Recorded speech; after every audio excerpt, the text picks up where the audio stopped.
सेवया भगवती उत्तम श्लोके भक्तिर्भवति नैष्ठिकी। ओम अज्ञानतिमिरान्धस्य ज्ञानाञ्जनशलाकया चक्षुरुन्मीलितं येन तस्मै श्रीगुरुवे नमः। श्रीचैतन्यमनोभीष्टं स्थापितं येन भूतले स्वयं रूपकदामह्यं ददाति स्वपदान्तिकं। वन्देऽहं श्रीगुरो श्रीयुतापदकमलं श्रीगुरून् वैष्णवांश्च श्रीरूपं साग्रजातं सहगणरघुनाथान्वितं तं सजीवं सावधूतं सावधूतं परिजनसहितं कृष्णचैतन्यदेवं श्रीराधा कृष्णपादान् सहगणललिता श्रीविशाखान्वितांश्च। हे कृष्ण करुणा सिन्धु दीनबन्धु जगत्पते गोपेश गोपिकान्त राधाकान्त नमोस्तुते। तप्त कांचन गौरांगी श्रीराधे वृंदावनेश्वरी वृषभानुसुते देवी प्रणमामि हरिप्रिये। वाञ्छाकल्पतरुभ्यश्च कृपा सिन्धुभ्यैव च पतितानां पावनेभ्यो वैष्णवेभ्यो नमो नमः। जय श्री कृष्ण चैतन्य प्रभु नित्यानंद श्री अद्वैत गदाधर श्रीवासादि गौर भक्तवृंद। हरे कृष्णा कृष्ण कृष्ण हरे हरे हरे राम राम राम हरे हरे। हरे कृष्णा कृष्ण कृष्ण हरे हरे हरे राम राम राम हरे हरे। हरे कृष्णा कृष्ण कृष्ण हरे हरे हरे राम राम राम हरे हरे। हरे कृष्णा। आज हम श्रीमद् भागवतम का अध्ययन प्रारंभ कर रहे हैं। प्रयास रहेगा चतुर्मास में प्रतिदिन 1 या 2 अध्याय का अध्ययन कर पाए। पूरी भागवतम तो नहीं हो सकती, पर जितना संभव हो पाएगा भागवतम का अध्ययन करने का प्रयास है। श्रीमद् भागवतम प्रथम स्कंद प्रथम अध्याय का नाम है मुनियों की जिज्ञासा। ओम नमो भगवते वासुदेवाय जन्मादस्य तोऽन्व्यादितरस्यादिस्त्रियस्वराट् तेने ब्रह्मविद्यायादि कवे मुह्यन्ति यत्सूरया तेजो वारि मृदां यथा विनिमयो यत्र त्रिसर्गो मृषा धाम्ना स्वेन सदा निरस्तत् कूकं सत्यं परम धीमहि। हरे कृष्णा। ये जो श्लोक है, पहला श्लोक, जैसा कि अध्याय का नाम है मुनियों की जिज्ञासा। पहले श्लोक में ही भगवान ने भगवान की वेद व्यास जी जो भगवान के साहित्यिक अवतार हैं, उन्होंने अपने ही जो पूर्णांश है उनकी स्तुति करते हुए इस भागवतम का प्रारंभ किया है। और पहले श्लोक में वास्तव में कृष्ण कौन है, परम सत्य कौन है, उनके विषय में बताया गया। इस पहले श्लोक में भगवान वास्तव में कौन है, उनकी कुछ गुणों को बताया गया है। जैसे हम देखें, पहला गुण बताया गया जन्मादस्य यतो, कि जो व्यक्त ब्रह्मांडों की उत्पत्ति, पालन तथा संहार करने के कारणों के कारण है। भगवान वो है जो सारे ब्रह्मांडों का पालन करते हैं, सारे ब्रह्मांडों की उत्पत्ति करते हैं, सारे ब्रह्मांडों का संहार करते हैं। दूसरा कारण बताया अवन्या यादि अरस्त ध्यार्थे अभिज्ञ स्वराट, कि वे प्रत्यक्ष तथा अप्रत्यक्ष रूप से सारे जगत से अवगत रहते हैं।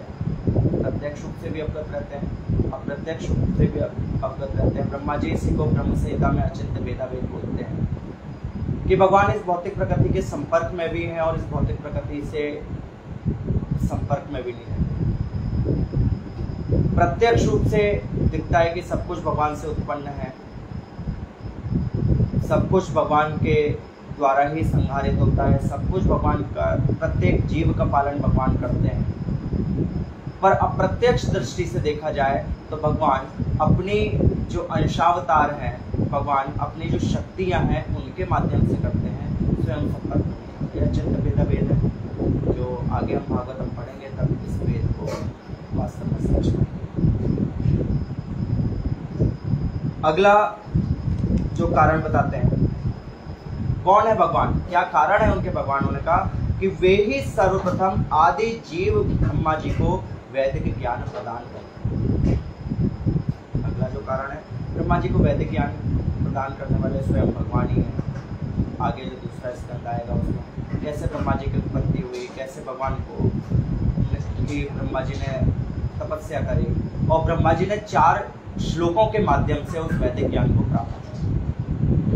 भगवान को ब्रह्मा जी को ज्ञान देने के लिए पूरी 18,000 श्लोक की भागवतम का श्रवण करवाने की आवश्यकता नहीं थी, कि ब्रह्मा जी प्रथम जीव हैं सृष्टि के। वो 4 श्लोकों के में उस बात को समझ गए जो अर्जुन 700 श्लोक में समझ पाए और हमारे लिए 18,000 श्लोकों की भागवतम प्रकट।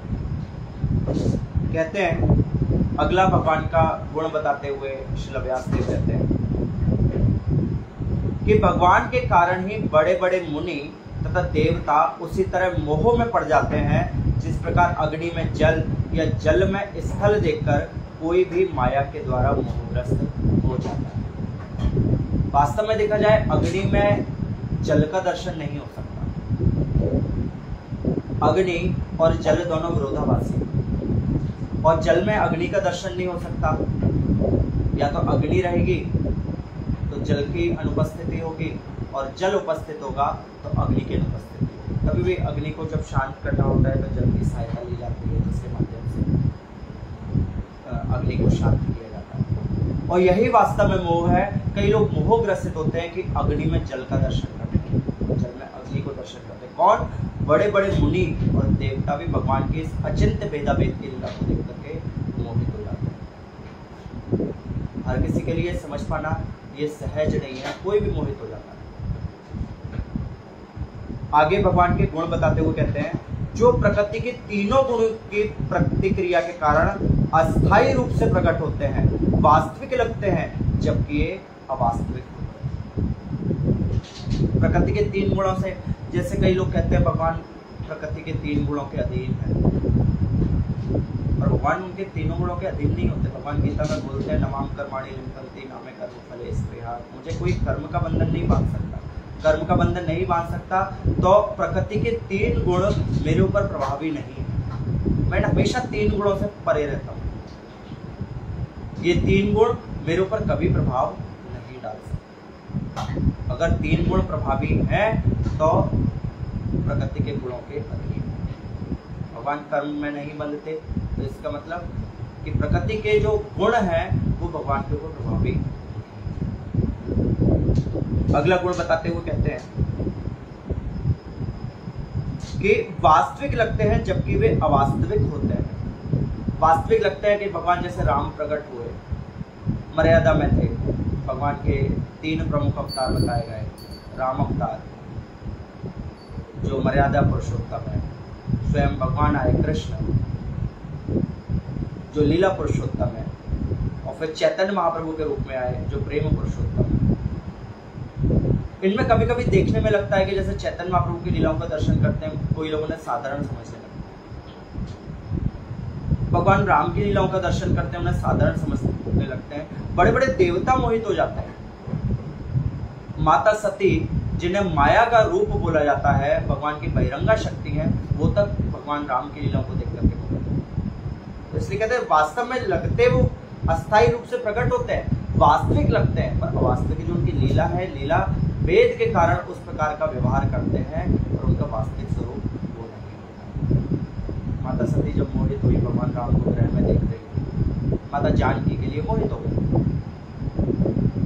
पर क्या भगवान राम साधारण एक मनुष्य थे? नहीं, मर्यादित लीलाओं का पालन कर रहे थे, मर्यादित नियमों का पालन कर रहे थे, इसलिए एक साधारण मनुष्य जैसे दिखाई दे। कहते हैं व्यासदेव जी, अतः मैं उन भगवान का ध्यान करता हूँ जो भौतिक जगत के भ्रामक रूपों से सर्वथा मुक्त अपने दिव्य धाम में निरंतर वास करते हैं। भगवान अपने निरंतर हमें अपने धाम में रहते हैं। ब्रह्मा जी भी कहते हैं ब्रह्म संहिता में,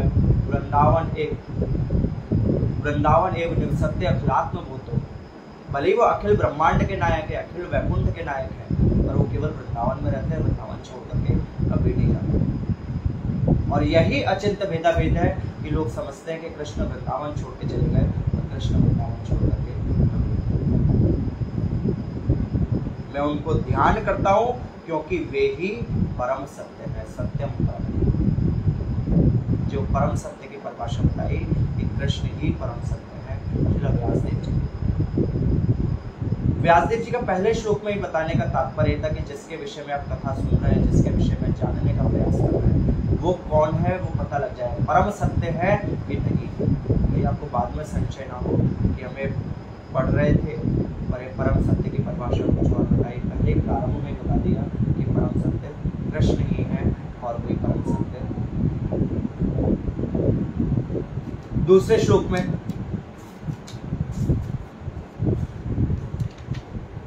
ये जो कथा बताने जा रहे हैं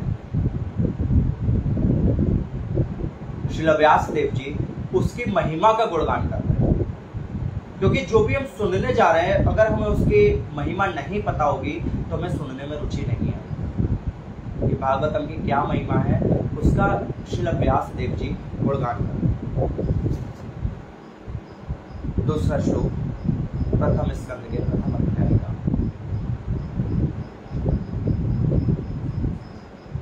धर्म प्रोचित के दवो अत्र परमो निर्मत्सराणां सतां वेदं वास्तवमत्र वस्तु शिवदं तापत्रयोन्मूलनम् श्रीमद्भागवते महामुनि कृते किं वा परिरेश्वरं सत्यो ह्यद्वरुद्धे यत्र कृतवेषु शोभिस्तंसणात्।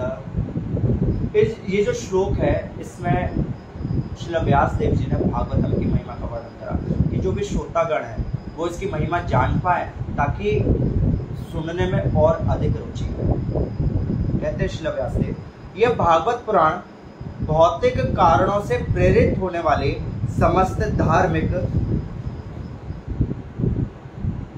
कृत्यों को पूर्ण रूप से बहिष्कृत करते हुए सर्वोच्च सत्य का प्रतिपादन करता है, जो पूर्ण रूप से शुद्ध हृदय वाले भक्तों के लिए बोधगम्य है। यह सर्वोच्च सत्य वास्तविकता है जो माया से पृथक होते हुए सबों के कल्याण के लिए है। ऐसा सत्य तीनों प्रकार के संतापों को के समूल को नष्ट करने वाला है। महामुनि व्यासदेव द्वारा अपनी परिपक्व अवस्था में संकलित यह सौंदर्यपूर्ण भागवत ईश्वर साक्षात्कार के लिए अपने आप में पर्याप्त है। तो फिर अन्य किसी शास्त्र की क्या आवश्यकता है? जैसे जैसे कोई ध्यान पूर्वक तथा विनीत भाव से भागवत के संदेश को सुनता है, वैसे वैसे ज्ञान के संस्कार अनुशीलन से उसके हृदय में परमेश्वर स्थापित होता है। यहाँ पर कुछ जो गुण हैं भागवतम की महिमा के विषय में बताया गया। एक एक करके सभी गुणों पर चर्चा करते हैं। पहला गुण बताया धर्म प्रोचित केतव, अर्थात ये भागवतम जितने भी भौतिकतावादी कर्मकांड हैं उनको तिरस्कृत करता है। किसी भागवतम किसी कर्मकांड की भौतिक इच्छाओं के लिए किए गए कार्य का अनुमोदन नहीं करता। ये केवल अनुमोदन करता है भगवान की शुद्ध भक्ति का अनुमोदन करता है। किसी भी भौतिक कार्यकलाप के लिए भागवतम अनुमोदन नहीं करता, किसी भी कार्य को अनुमोदन नहीं करता। दूसरा गुण धर्म प्रोचित केतवो अत्र परमो, परम यानी कि सर्वश्रेष्ठ सत्य है, परम सत्य।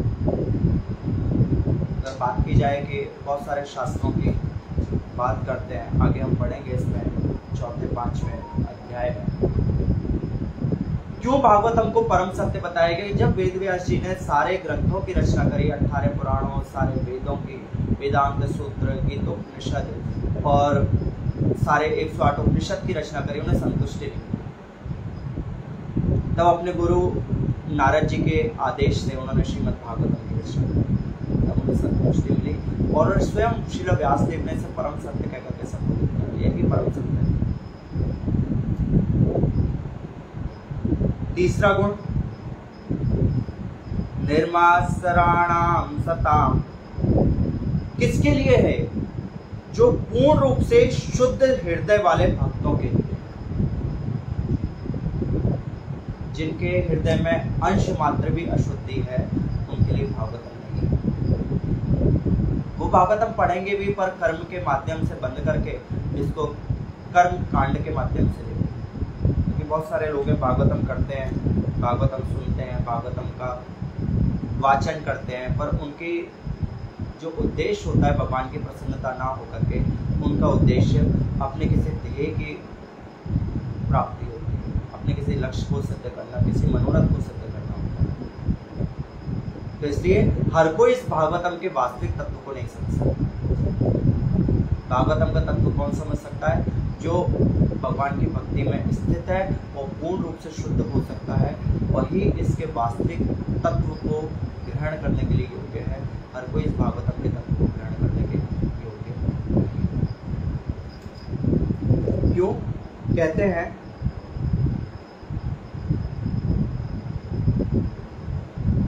वास्तवम वस्तु, क्योंकि ये जितना भी इल्यूजन है, जितनी भी भौतिकता दिखाई देती है, जितना भी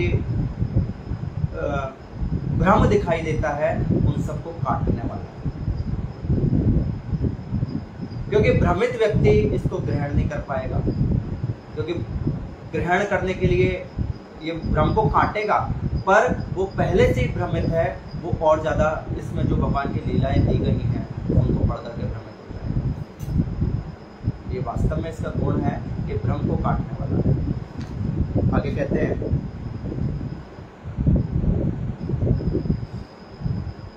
वेदं वास्तवमत्र वस्तु शिविदं तापत्रयोन्मूलं श्रीमद्भागवते महामुनि कृते। ये जो श्रील व्यासदेव है उनके द्वारा कृत एक अद्भुत रचना है। अद्भुत कैसे कि सारे ग्रंथों की रचना करने के बाद में उन्होंने इसका प्राकट्य करा। कोई साधारण नहीं है, इस रचना को साधारण नहीं कह सकते। सारे ग्रंथों का रचना करी, संतुष्टि नहीं हुई, तब श्रीमद् भागवतम का प्राकट्य करा, इसलिए अद्भुत ग्रंथ। और कहते हैं अगला को, ईश्वर सद्यो हृदय अवरोध्य भूते। और इसको श्रवण मात्र, भले भक्ति में लगा हुआ है, किसी शुद्ध भक्त के संग के माध्यम से इसका श्रवण कराया जाए तो उसके हृदय में अवश्य ही भगवान की प्राकट्य होगा, भगवान की स्थापना होगी, हृदय में भगवान प्रकट हो जाएंगे। और किसी शुद्ध भक्ति के माध्यम से, शुद्ध भक्त के माध्यम से इसका श्रवण किया जाएगा। अगले श्लोक में जो तीसरा श्लोक है, इसमें श्रील व्यासदेव जी सभी को, जो भी प्रेमी भक्तगण हैं, उन सबको निमंत्रण दे रहे हैं कि यदि आप इस स्तर के हैं तो आप भागवतम का श्रवण कर सकते हैं, आप भागवतम का पाठन कर सकते हैं। क्या कहते हैं? निगम कल्पतरोर्तम फलम शुक मुखादमृतम द्रव्य संयुतम पिबत भागवतम रसमालयम हृदयो रसिका भुवि भावुका। कि हे विज्ञ यानी कि जो ज्ञान के अनुशीलन में इच्छा रखने वाले, विज्ञ यानी कि जो ज्ञान के अनुशीलन में, ज्ञान प्राप्ति को, किस ज्ञान की प्राप्ति के लिए? भगवत विषयक ज्ञान की प्राप्ति की इच्छा रखने वाले हैं, ज्ञान का अनुशीलन की इच्छा रखने वाले हैं वो, एवं भावुक जन भगवान की भक्ति करते हैं, उसमें भाव की प्रधानता रहती है। साधन करते हैं, साधन से ऊपर उठ चुके हैं, जिस भक्ति को रागानुगा भक्ति कहते हैं, उसकी प्रधानता रहती है। हे विज्ञ एवं भावुक जनों, वैदिक साहित्य रूपी कल्प वृक्ष के इस पक्व फल श्रीमद् भागवत को जरा चखो दो। वास्तव में जो रागानुगा के स्तर पर है, उसके लिए ये भागवतम एक अमृत के समान है। वो वास्तव में इसका स्वाद ले पाएगा, इसको रस का आस्वादन कर पाएगा, हर कोई इसका आस्वादन नहीं कर पाएगा। ये कैसा फल है? कल्प वृक्ष, वैदिक साहित्य, बहुत सारे साहित्य हैं, बहुत सारे ग्रंथ हैं, और उनका जो परिपक्व फल है, सब सारे शास्त्रों का जो सार है, वो श्रीमद् भागवतम परिपक्व है, पका हुआ फल है। क्यों? ये सुखदेव गोस्वामी के मुख से निसृत हुआ है, और अतएव ही और भी रुचिकर हो गया है। कभी आपने देखा हो कि जब पेड़ पे फल लगते हैं तो तोता करके उन फलों को काटता है, और बहुत से लोग उन फलों को खाने की इच्छा करते हैं कि तोता उसी फल को खाता है कि जो बहुत ही मीठा हो। या कुछ इसका तर्क ये भी देते हैं कि तोता के खाने से फल में मिठास बढ़ जाती है। तोते का झूठा फल खाते हैं, जैसे अमरूद है, अमरूद के जो बाग होते हैं वहाँ पे तोते बहुत रहते हैं। तो ये भागवतम और ज्यादा मधुर हो गया, भागवतम में और अधिक मिठास आ गई, क्योंकि सुखदेव गोस्वामी के मुख से ये निकला। चलो सुखदेव गोस्वामी ने इस भागवतम को महाराज परीक्षित के सामने प्रकट किया। यद्यपि इसका अमृत रस मुक्त जीवों समेत समस्त जनों के लिए पहले से आस्वाद्य था। ये पहले से था। भागवत यानी कि कृष्ण विषय ज्ञान, कृष्ण के विषय में जो बताया जाए वही भागवत है। व्यक्ति भागवत, ग्रंथ भागवत, दो भागवतों की चर्चा की गई, आगे इस पर भी चर्चा की। मुक्तात्मा पहले से इसका आस्वादन करते थे, पहले से इसका पान किया करते थे। आगे किस प्रकार से भागवतम का प्रारंभ हुआ, इसमें देखा जाए इसमें कई वार्तालाप है जिनको एक जगह संकलित करके इस ग्रंथ में लिखा गया। श्रीला व्यासदेव जी ने लिखा, श्रीला सुखदेव गोस्वामी ने इसे कथा के रूप में सुनाया। उस समय महाराज परीक्षित ने सुना, श्रीला सूत गोस्वामी भी वहां पर उपस्थित थे। श्रीला सूत गोस्वामी ने इस कथा को नैमिषारण्य में शौनक आदि ऋषियों को सुनाया, जहाँ 88,000 ऋषि मुनि एकत्रित थे, जिनका नेतृत्व शौनक ऋषि कर रहे थे। उनको इसका श्रवण करवाया। और जब सुखदेव गोस्वामी की सभा थी, जब महाराज परीक्षित को कथा श्रवण करवा रहे थे, उस समय वहां पे मैत्रेय मुनि भी उपस्थित थे। मैत्रेय मुनि ने इसका कथा को विदुर जी को सुनाया, विदुर जी को श्रवण करवाया। तो एक कई जगह कथा चल रही है, कई जगह वार्तालाप चल रहा है, तो उसी को एक जगह संकलित किया गया है श्रीमद् भागवतम के 4वें श्लोक में। नैमिषारण्य में किस प्रकार से भागवतम कैसे मुनियों ने उसके विषय में बताया जा रहा है। नैमिषे अनिमिष क्षेत्रे ऋषय शौनकादया सत्रम स्वर्गाय लोकाय सहस्र सममासता। एक बार नैमिषारण्य के वन में एक पवित्र स्थल पर शौनक आदि महान ऋषिगण भगवान तथा उनके भक्तों को प्रसन्न करने के लिए 1000 वर्षों तक चलने वाले यज्ञ को संपन्न करने के उद्देश्य से एकत्रित हुए।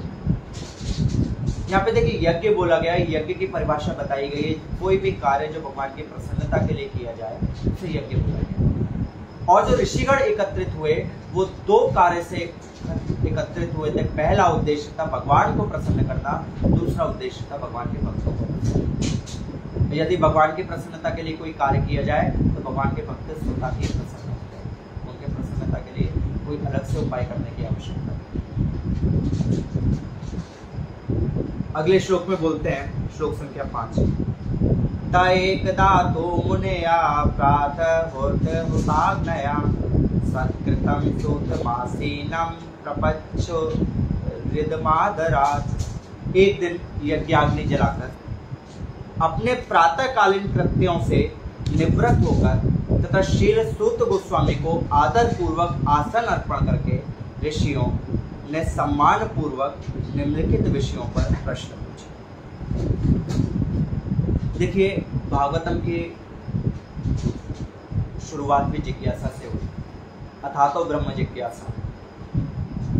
किसी भी शास्त्र की शुरुआत, किसी कथा की श्रवण करते हैं, सब जिज्ञासा से शुरुआत होती है। रामचरितमानस पढ़ें, रामायण पढ़ें, स्कंद पुराण पढ़ें, पद्म पुराण पढ़ें। एक भक्त जिज्ञासा करता है, दूसरा भक्त उसकी जिज्ञासा का समाधान करता है। वास्तव में जिज्ञासा से ही ज्ञान का आदान प्रदान होता है, क्योंकि जिज्ञासु होता है उसका यही गुण है सबसे बड़ा कि वो जिज्ञासु है। और जिसके समक्ष जिज्ञासा प्रकट की जा रही हो तत्वदर्शी होता है, तो तत्व के माध्यम से उसके जिज्ञासा का समाधान करता है। तो यहाँ पर भी जिज्ञासा की गई। क्या जिज्ञासा की गई?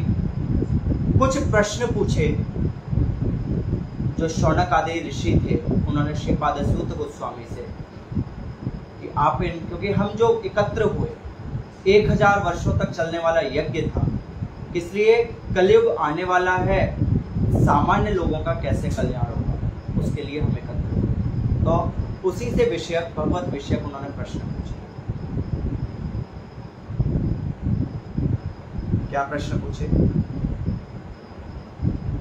ऋषया ऊचुः त्वया खलु पुराणानि सेतिहासानि जानगा आख्यातन्यधीतानि धर्मशास्त्राणि यान्युता। पहले उन्होंने कहा, प्रश्न पूछने से पहले उन्होंने जो वक्ता थे, वक्ता का गुणगान करा। वक्ता सूत गोस्वामी थे, क्यों हम आपसे प्रश्न पूछ रहे हैं इसका कारण बताया, तब जाकर के अपने मन की जिज्ञासा को श्रीपाद सूत गोस्वामी के समक्ष प्रकट किया। कहने लगे, मुनियों ने कहा, हे पूज्य सूत गोस्वामी, आप समस्त प्रकार के पापों से पूर्ण रूप से मुक्त हैं। आप धार्मिक जीवन के विख्यात समस्त शास्त्रों एवं पुराणों के साथ साथ इतिहासों में निपुण हैं, क्योंकि आपने समुचित निर्देशन में उन्हें पढ़ा है और उनकी व्याख्या की है। देखिए, इस श्लोक में श्रीपाद सूत गोस्वामी के 3 गुण बताए। पहला गुण कि आप समस्त प्रकार के पापों से मुक्त हैं, इसलिए हम आपसे जिज्ञासा करते हैं। दूसरा गुण बताया, आप धार्मिक जीवन के लिए विख्यात समस्त शास्त्रों एवं पुराणों के साथ साथ इतिहास में निपुण है। सारे शास्त्रों में निपुण है, इतिहास में निपुण है, आप सब कुछ जानते हैं। तीसरा गुण बताया कि जानने के साथ साथ आपने उनकी व्याख्या भी की, केवल जानते नहीं है, आप उनकी व्याख्या भी की है, इसलिए हम आपके समक्ष अपनी जिज्ञासा को प्रकट करते हैं। अगले श्लोक में, श्लोक संख्या 7, यानि वेद विदाम श्रेष्ठो भगवान बादरायणा अन्ये च मुनया सूता पारावार विदो विदो। अगले श्लोक में कुछ और गुणों का वर्णन करा श्रीपाद सूत गोस्वामी। कहते हैं, मुनि, हे सूत गोस्वामी, आप ज्येष्ठतम विद्वान एवं वेदांती होने के कारण ईश्वर के अवतार व्यास देव के ज्ञान से अवगत हैं, और आप उन अन्य मुनियों को भी जानते हैं जो सभी प्रकार के भौतिक तथा आध्यात्मिक ज्ञान में निष्णात हैं। यहाँ पे जो चौथा गुण बताया कि आप ज्येष्ठतम विद्वान और वेदांती हैं, कि वेदों को जानते, पूरे सार को ग्रहण कर चुके वेदों, और इसी के साथ साथ आप व्यास देव जी के ज्ञान से भी भली प्रकार से परिचित है। 3 गुण बताए इसमें सूत गोस्वामी के कि आप ज्येष्ठतम विद्वान है, वरिष्ठ विद्वान है। दूसरा गुण बताया कि आप वेदांती हैं, वेदों को सार से ग्रहण करने वाले। तीसरा गुण बताया कि आप वेद व्यास जी के ज्ञान से पूरी तरह से अवगत हैं। वेद व्यास जी ने जो ज्ञान प्रकट करा, आप उसको भली प्रकार से जानते हैं।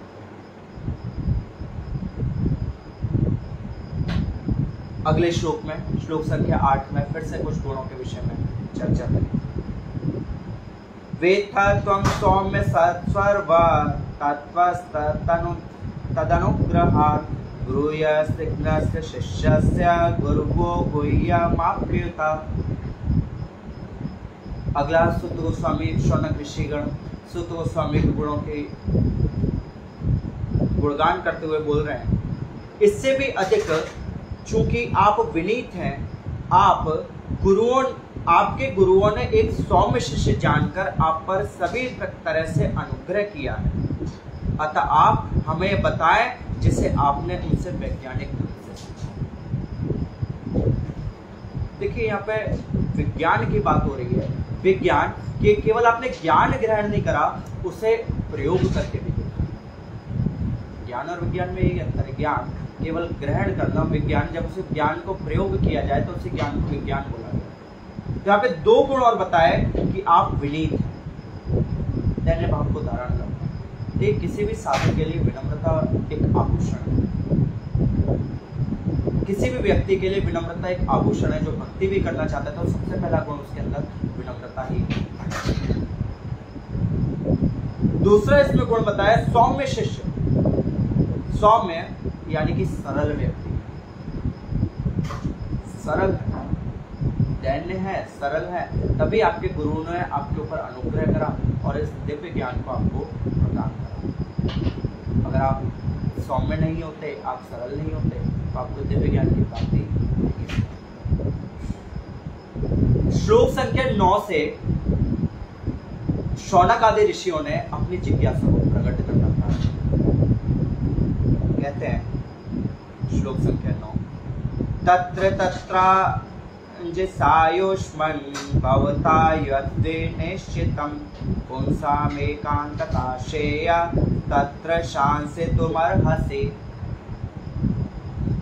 अतएव दीर्घायु की कृपा प्राप्त आप सरलता से समझ में आने वाली विधि से हमें समझाइए। आपकी तो दीर्घायु है, आप हमें सरल शब्दों में समझाइए कि जन साधारण के समग्र एवं परम कल्याण के लिए क्या निश्चय किया गया है। कलयुग आने वाला है, ठीक है, हम तो भजन कर रहे हैं, भगवान के लिए यज्ञ कर रहे हैं, पर कलयुग के जीव क्या कर पाएंगे, उनके लिए क्या निश्चय है, क्या उपाय है, आप उसे बताने का प्रयास कीजिए। क्यों जन साधारण के लिए पूछ रहे हैं? श्लोक संख्या 10 में उसका कारण बताया जा रहा है। क्या कारण है? प्रायणाल्पायुषा सभ्या कलावस्मिन् युगे जना मंदा सुमंद मतयो मंद भाग्या कृपा द्रुता। क्योंकि ये जो जनसाधारण है, आने वाली पीढ़ी आने वाली है, हे विद्वान, कली के इस लोह युग में लोगों की आयु न्यून है, कम आयु के हैं, अल्पायु।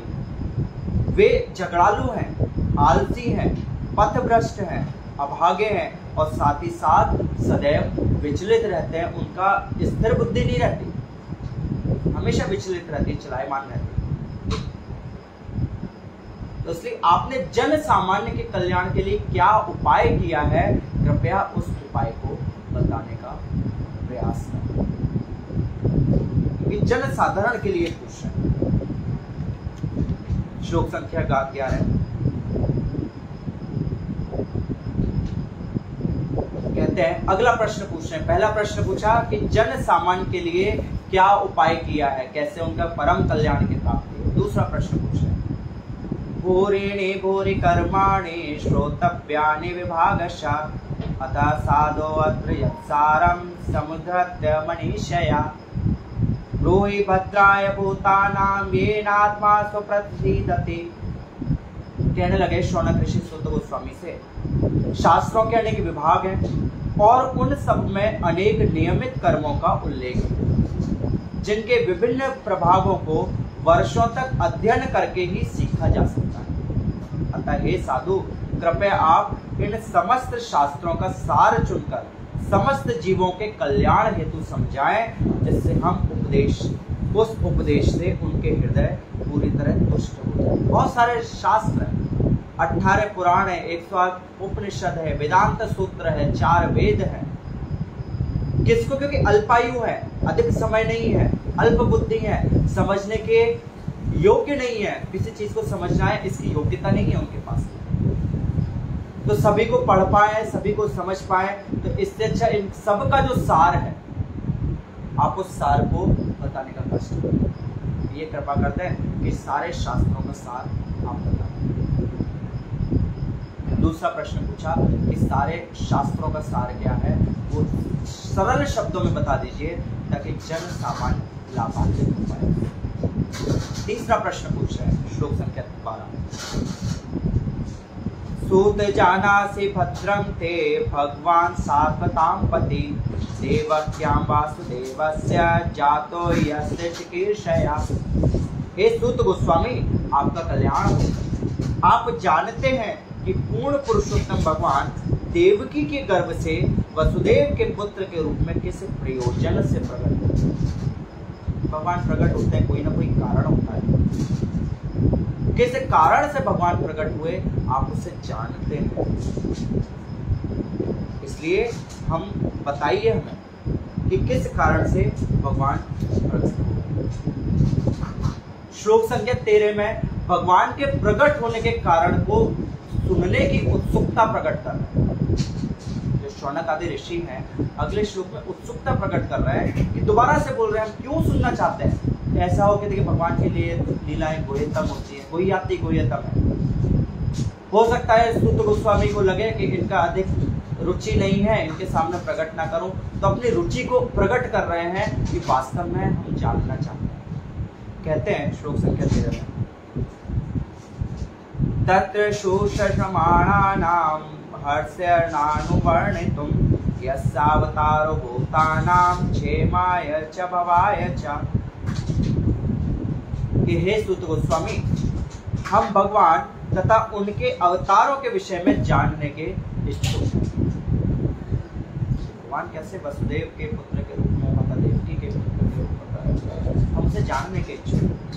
कृपया हमें पूर्ववर्ती आचार्यों द्वारा दिए गए उपदेशों को बताइए, क्योंकि उनके वाचन, श्रवण तथा कहने सुनने दोनों से ही मनुष्य का उत्कर्ष होता है। देखिए कोई बोलेगा, बताएगा, उसे भी आनंद की अनुभूति होगी, हर्ष की अनुभूति होगी, जो सुनेगा उसे भी हर्ष की अनुभूति। बोलने वाले सुनने वाले दोनों का कल्याण है। कृपया करके भगवान के प्राकट्य के गूढ़ रहस्य को प्रकाशित कीजिए। क्यों भगवान के रहस्य को प्रकाशित करवाना चाहते हैं, श्लोक संख्या 14 में बता रहे हैं। भगवान की नहीं, भगवान के नाम की महिमा बताते हुए कह रहे हैं कि जब उनके नाम की इतनी महिमा है तो प्रकट होते हैं, किस कारण से प्रकट होते हैं, उसे जानने की इच्छा करते हैं। श्लोक संख्या 14 में कहते हैं, आपन संस्कृतिं घोराम यन्नाम विवशो गुणन् तत् सद्यो विमुच्येता यदि भेति स्वयं भयम्।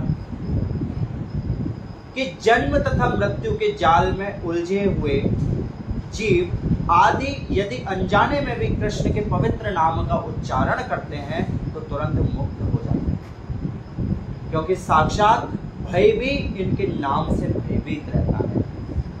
ये कारण है कि उनके भगवान के प्राकट्य के विषय में जानना चाह रहे हैं कि साक्षात भय भी भयभीत रहता है। अनजाने में भी कोई भगवान का नाम ले लेता है, वो मुक्त हो जाता है। बहुत सारे उदाहरण इसमें आगे बताएंगे। श्रील सुखदेव गोस्वामी राजा परीक्षित को कैसे किसी व्यक्ति ने अनजाने में भगवान का नाम लिया और मुक्त हो गया। और अगले श्लोक में बोलते हैं कि जो उनके नाम का उच्चारण करते हैं वो कितने पवित्र रहते हैं, गंगा से उनकी तुलना करके बताया गया। क्योंकि जो भगवान है उनके नाम की इतनी महिमा है, और जो नाम का उच्चारण करते हैं उनकी महिमा का बताया गया, ताकि वो पूरी तरह से संतुष्ट हो जाए सूत गोस्वामी कि हम इतना तो जानते हैं, इसलिए इनके विषय में और अधिक जानने की इच्छा करते हैं। कहते हैं, यद्पा संशया सूता मुनया प्रशमायना सद्य पुण्य स्पष्टा स्प्रध्वन्यो यानुसेवया। हे सूत गोस्वामी, शौनक ऋषि कह रहे हैं, जिन महान ऋषियों ने पूर्ण रूप से भगवान के चरण कमलों की शरण ग्रहण कर दी, वे अपने संपर्क में आने वालों को तुरंत पवित्र कर देते हैं, जबकि गंगाजल दीर्घ काल तक उपयोग करने के बाद ही पवित्र कर पाता है।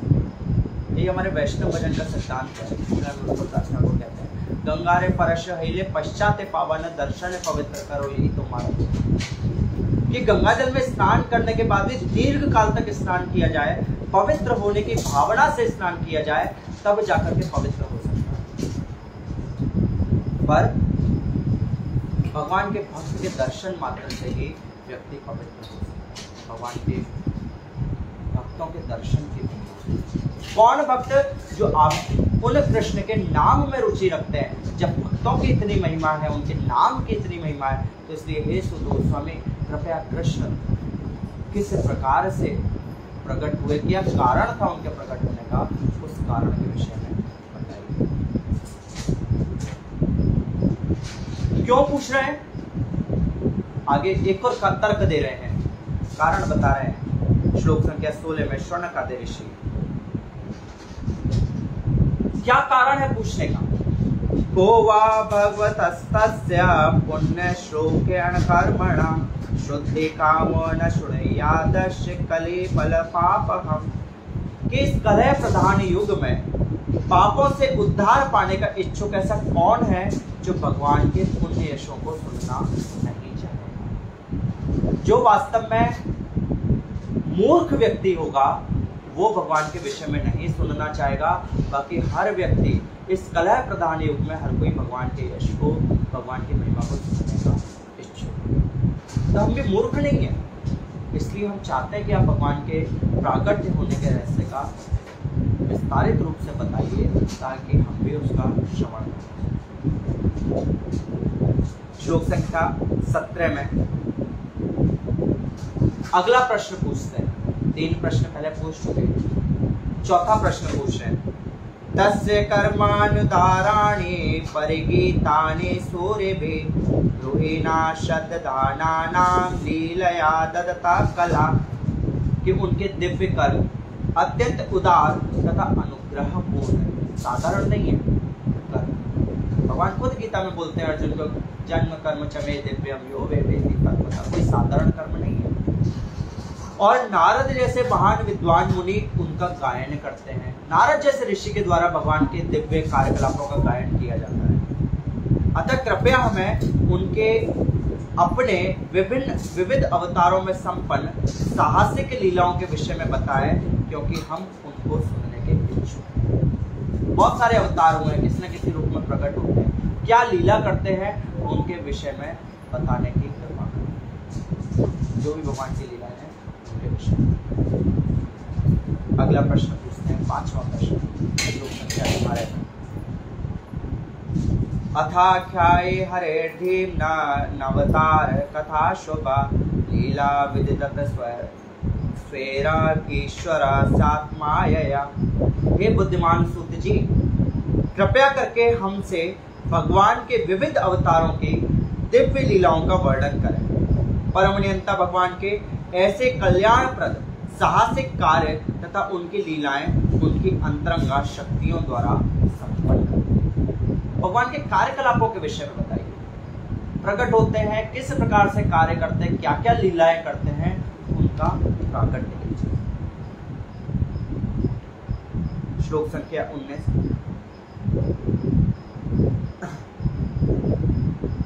मैं श्रवण के आस्वादन के विषय में बताया कि वास्तव में किसका आस्वादन करना चाहिए। भगवान की लीलाओं के विषय में बताया क्यों आस्वादन करना चाहिए, ये श्लोक संख्या 19 में बताया। कहते हैं, वयं तो न वित्रप्याम उत्तम श्लोक विक्रमे यदश्रमता रसज्ञानाम स्वादु स्वादु पदे पदे। हम उन भगवान की दिव्य लीलाओं को सुनते थकते नहीं जिनका यशोगान स्तोत्रों तथा स्तुतियों से किया जाता है। क्योंकि आस्वादन करते हैं, रस की अनुभूति करते हैं, इतना आनंद आता है, कभी थकान नहीं होती। थकान कहाँ होती है? जब किसी कार्य में आनंद नहीं आता। बोरियत या थकान होती है जब किसी कार्य में आनंद आ रहा हो, तो ना थकान होती ना बोरियत। उसके साथ दिव्य संबंध के लिए जिन्होंने अभिरुचि विकसित कर ली है, वो प्रतिक्षण उनकी लीलाओं के श्रवण का आस्वादन करते हैं। हर कोई उसका आस्वादन नहीं कर सकता, जिसकी रुचि हो गई है। आगे दूसरे अध्याय में भक्ति के लक्षणों के विषय में बताया जाएगा, कैसे रुचि होती है, कैसे रति होती है, वो सब बताया जाएगा। क्योंकि प्रारंभ श्रवण से ही होता है, भगवान की लीलाओं के श्रवण से ही ये सब प्रारंभ। और जब भगवान के विषय में इस तरह से बोलने लगे, तो बोलते बोलते भगवान का स्मरण, क्या कहने लगे शौनकादि ऋषि, कृतवान् किल कर्माणि सह रामेण केशव अतिमत्यानि भगवान गुणा कपट मानुष। कि भगवान श्री कृष्ण ने बलराम सहित मनुष्य की भांति क्रीड़ाएं की और इस प्रकार से प्रच्छन्न रहकर उन्होंने अनेक अलौकिक कृत्य करे। सारे कोई साधारण नहीं है, कोई भी कार्य साधारण नहीं है, बहुत ही अलौकिक कृत्य करे। कहते हैं उन्हीं कृत्यों को श्रवण करने के लिए हम यहाँ पे एकत्र हुए हैं। अपने एकत्र होने का 88,000 ऋषि मुनि एक साथ एकत्र होकर कारण बता रहे हैं। कहते हैं,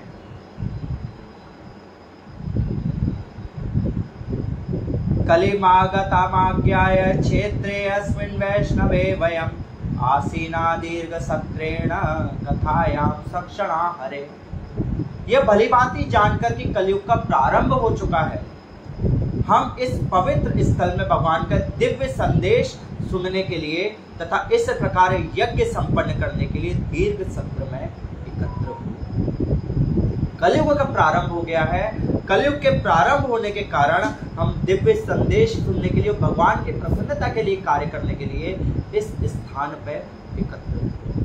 क्योंकि कलयुग से वो भी भयभीत है। उन ऋषियों को भय नहीं, क्योंकि वो भगवान की कथाओं में रुचि रखते हैं, भगवान की कथा के श्रवण की इच्छा रखते हैं। किसके लिए भयभीत है? कि जो जन सामान्य है उनका क्या होगा, उन जन सामान्य के कल्याण को सोच करके भयभीत है और वहां पे एकत्रित हो और कहते हैं, अपने सौभाग्य का वर्णन करते हुए कहते हैं, त्वं न संदृशितो धात्रा दुस्सरं निसतेष्यताम् कलिं संवत्सरं पुंसां कर्णधारे वाणवम्। हम मानते हैं कि देवी इच्छा ने आपसे मिला है, भगवान की इच्छा है कि हमारी जो जिज्ञासा थी, जिस उद्देश्य से हम यहाँ पे एकत्रित हुए, आप भगवान की इच्छा से यहाँ पर आ गए, जिससे मनुष्यों के सत्व का नाश करने वाली उस कली रूपी दुर्लभ के सागर को तरने की इच्छा रखने वाले हम सब आपको नौका के कप्तान के रूप में ग्रहण कर सकते। आप हमारे नाविक हो और हम सब कलयुग रूपी ये जो सागर है इसको पार करना चाहते हैं, क्योंकि ये सागर दोषों का सागर है और आप जैसे नाविक होंगे तो हम बहुत सरलता से इसे पार कर पाएंगे। और ये हमारा परम सौभाग्य है कि भगवत कृपा हुई और आपका यहाँ पर आगमन हुआ। श्री वृंदावन दास ठाकुर चैतन्य भागवत में लिखते हैं कि अनेक भाग्य फल वैष्णव आसिया, कि वैष्णव का कभी दर्शन होता है, कई कई जन्मों का भाग्य का उदय होता है, तब जाके किसी वैष्णव का दर्शन होता है। वैष्णव का दर्शन साधारण नहीं है, कई जन्मों का भाग्यों का फल होता है, तब वैष्णव का दर्शन हो पाता है, अन्यथा दर्शन नहीं। श्लोक संख्या 23 में अगला प्रश्न पूछ रहे हैं, प्रश्न संख्या 6।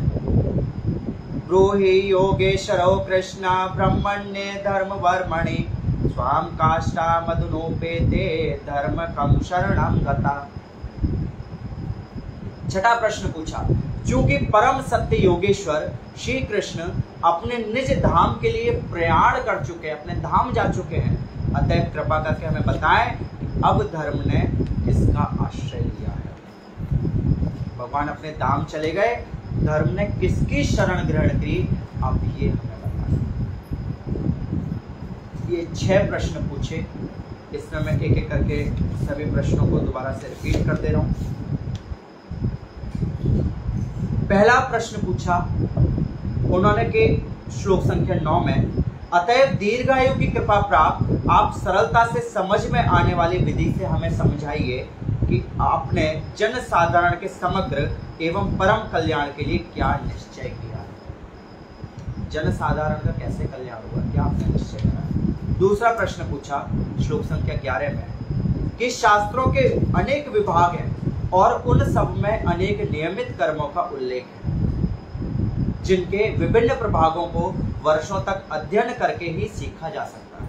अतः हे साधु, कृपया आप इन समस्त शास्त्रों का सार चुनकर समस्त जीवों के कल्याण हेतु समझाएं, जिससे उस उपदेश से उनके हृदय पूरी तरह तुष्ट हो जाए। सारे, क्योंकि सबके लिए संभव नहीं सारे शास्त्रों को पढ़ पाए, अतः सारे शास्त्रों का सार हमें समझाइए। ये दूसरा प्रश्न पूछा। तीसरा प्रश्न पूछा कि आप भगवान पुरुषोत्तम देवकी के गर्भ से वसुदेव के पुत्र के रूप में किस प्रयोजन से प्रकट हुए, इसके विषय में भगवान के प्रकट होने का क्या कारण था, क्या प्रयोजन था, ये आप बताइए। चौथा प्रश्न पूछा श्लोक संख्या 17 में कि भगवान के दिव्य कर्म अत्यंत उदार तथा अनुग्रह पूर्ण है और नारद जैसे महान विद्वान जन उनका गायन करते हैं। अतः कृपा करके हमें उनके अपने विविध अवतारों में संपन्न साहसिक लीलाओं के विषय में बताएं, क्योंकि हम सुनने के लिए उत्सुक हैं। भगवान ने किस प्रकार से अवतरित हुए ये पहले पूछा, और क्या क्या कार्य करे, उन सभी कार्यों के विषय में विस्तार से बताइए। श्लोक संख्या 18 में 5वां प्रश्न पूछा कृपा करके हमें भगवान के विविध अवतारों के दिव्य लीलाओं का वर्णन करें। यहाँ पे तो भगवान की सारे अवतारों की लीलाओं के विषय में उन्होंने पूछा कि सभी लीलाओं के विषय में बताइए। और श्लोक संख्या 23 में ये छठा प्रश्न पूछा कि चूंकि परम सत्य योगेश्वर श्री कृष्ण अपने निज धाम के लिए प्रयाण कर चुके हैं, अतः कृपा करके हमें बताएं कि अब धर्म ने किसका आश्रय लिया है। भगवान के जाने पर कि धर्म भगवान के आश्रय में रहता है। भगवान अपने धाम चले गए तो धर्म ने किसका आश्रय स्वीकार करा, कृपया करके हमें ये बताइए। 6 प्रश्न पूछे और श्रीपाद सुत गोस्वामी अगले अध्याय से इनका उत्तर देना प्रारंभ करेंगे। तो अगले भाग में हम अगले अध्याय पे प्रथम स्कंद के दूसरे अध्याय में चर्चा करेंगे और जो एक एक अध्याय करके जो प्रश्न हैं उन प्रश्नों का उत्तर हम प्राप्त करेंगे। हरे कृष्ण, बहुत बहुत धन्यवाद। जय श्री जगन्नाथ बलदेव सुभद्रा महारानी की जय। श्रीमद् भागवतम पुराण की जय। जगत गुरु श्रील प्रभुपाद की जय। निताई गौर प्रेमानंदे हरि हरि बोल। वांछा कल्पतरुभ्यश्च कृपा सिन्धुभ्य एव च पतितानां पावनेभ्यो वैष्णवेभ्यो नमो नमः। हरे कृष्ण।